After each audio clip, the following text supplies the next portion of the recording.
Thursday, July 16th, time to look at the morning headlines. And all right, there's toilet paper on the shelves now.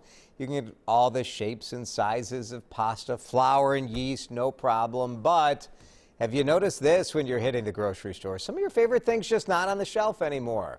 New York Times reporting that many companies are curtailing the variety of options. For example, no more reduced fat Jif peanut butter, no lightly salted Lay's barbecue chips. Hershey's says they're adjusting the fact that people want chocolate right now and not gum. We're not leaving our houses, so apparently minty breath is not an issue for some of you. The New York consumers in this article may or may not crack you up. Oh, my heart goes out to the poor guy who can't find organic meat anymore. And the tofu shortage. What can you...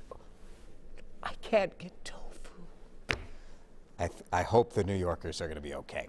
Big changes at one of Minnesota's oldest manufacturing companies, Faribault Woolen Mill. They have a relatively new CEO, Paul Grangard, who used to be the CEO of Allen Edmonds, the Wisconsin shoe company. They're opening a new store in Linden Hills in Minneapolis, right by the Penny's Coffee over there. Star Tribune's John Ewalt with the story. Faribault has a store in the North Loop of Minneapolis, too. They say they're working on some new wool blends that are softer and more price-friendly. That's one of the theories of what's gone wrong with the company. Wholesale and retail pricing was too high. They've cut it by 20%. Look for a catalog in the fall, too. That seemed to work well for Allen Edmonds. A jeweler going out of business after 23 years. He's been closed because of the COVID-19 pandemic, and he had an epiphany. He decided to bury all his inventory. $1 million worth of stuff and start a treasure hunt.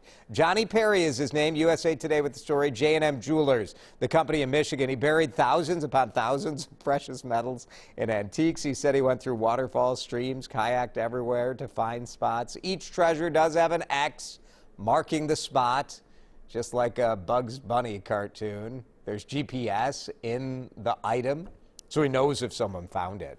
First treasure hunt starts August 1st. The value of that treasure, 2 100-ounce silver bars, about $4,200.